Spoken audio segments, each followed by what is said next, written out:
संगठन की दृष्टि से राजकीय उपक्रम के निम्नलिखित प्रारूप होते हैं। विभागीय उपक्रम अथवा विभागीय संगठन, डिपार्टमेंट, फर्म, ऑर्गेनाइजेशन, लोक अथवा वैधानिक नियम, पब्लिक और स्ट्रैटेजिक कॉर्पोरेशन, सरकारी कंपनी, गवर्नमेंट कंपनी, बोर्ड द्वारा प्रबंधित राजकीय state enterprises manage by board, मिश्रित स्वामित्व वाले निगम, मिक्स्ड ओनरशिप कॉर्पोरेशन।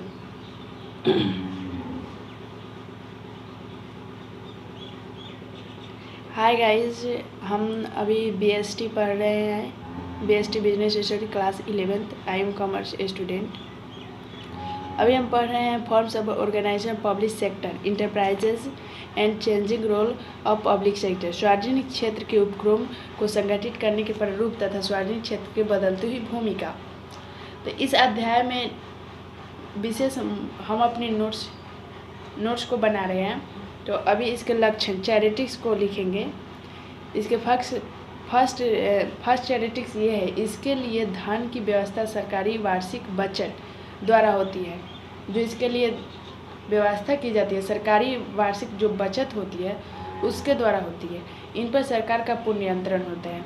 जो हमारे डिपार्टमेंट अंडरटेकिंग होते हैं उस पर सरकार का ही नियंत्रण रहता है और किसी का नहीं।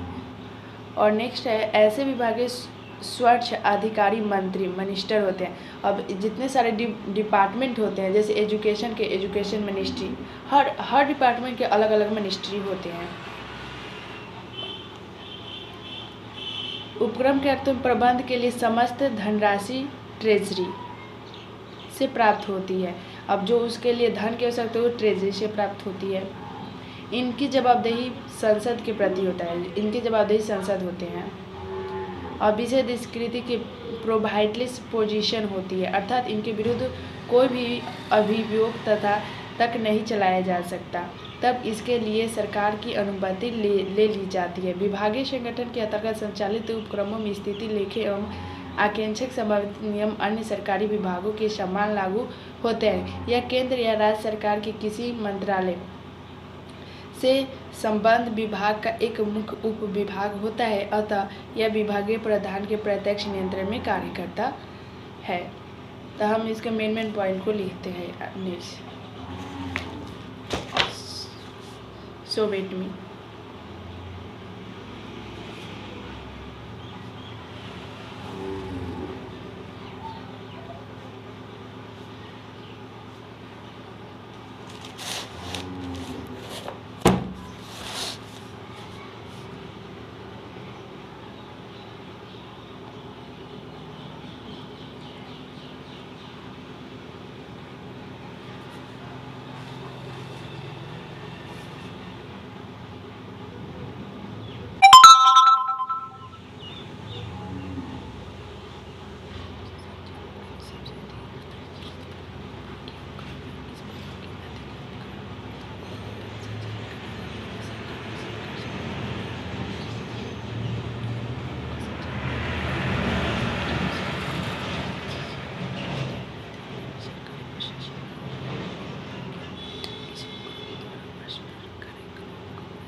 अब नेक्स्ट टॉपिक के बारे में हम चर्चा करेंगे, वो है हमारे विभागीय उपक्रमों के दोष अथवा मेरिट्स के बारे में।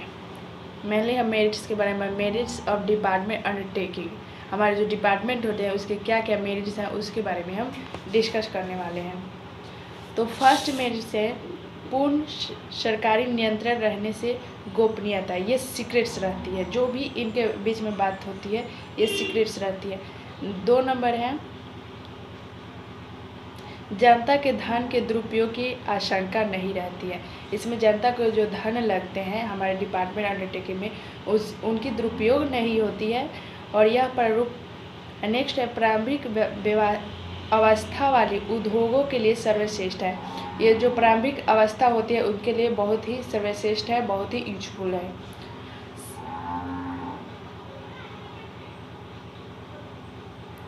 सारा कार्य निर्धारित नियमों के द्वारा ही संपन्न होती है, इनके लिए अलग अलग नियम भी बनाए गए हैं।